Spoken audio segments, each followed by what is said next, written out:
Elections time కదా, మరి ఇప్పుడు ఫాతిమా గారికి టికెట్ అఫీషియల్ గా అనౌన్స్ చేశారు. సో ఎలా అనిపిస్తుంది మీకు? మైనారిటీస్లో ఫాతిమా గారు రావటం చాలా హ్యాపీగా ఉందండి. అసలు ప్రజల్లో కూడా చాలా సూపర్ సూపర్ అంటున్నారు. తనకే ఓట్ అంటున్నారు. ఓకే, సో ప్రజల్లో రెస్పాన్స్ ఎలా ఉంది? చాలా బాగుంది.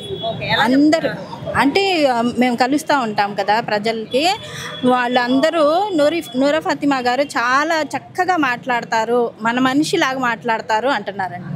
మరి ఇప్పుడు జగన్ గారు వచ్చేసి బీసీలకి మైనారిటీస్కి అన్యాయం చేశారని చెప్పేసి అంటున్నారు. అలా ఏమైనా ఉందా? అలా ఏం లేదండి, అందరూ మన వాళ్ళే అంటారు.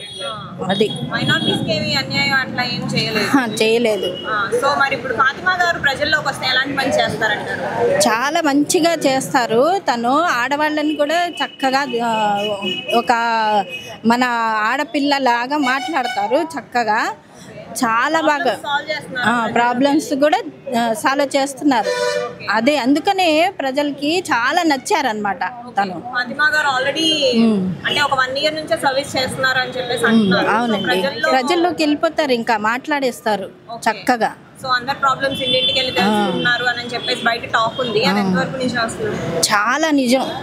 వెళ్తున్నారు బయటికి, డోర్ టు డోర్ వెళ్తున్నారు, అందరికి సర్వీస్ చేస్తున్నారు అని చెప్పేసి చాలా చక్కగా మాట్లాడతారు. గారికంటే ఎక్కువే చేస్తున్నారు అని చెప్పి అంటున్నారు. అది ఎంతవరకు నిజం అసలు? అంటే వాళ్ళ కూతురు కదా, చాలా బాగా గుంటూరు ఈస్ట్ నుంచి ఫాతిమా గారిని గెలిపిస్తారంట. సూపర్ గా చేస్తున్నారండి. తను గెలిపిస్తారు. అది రెస్పాన్స్ ఉంది.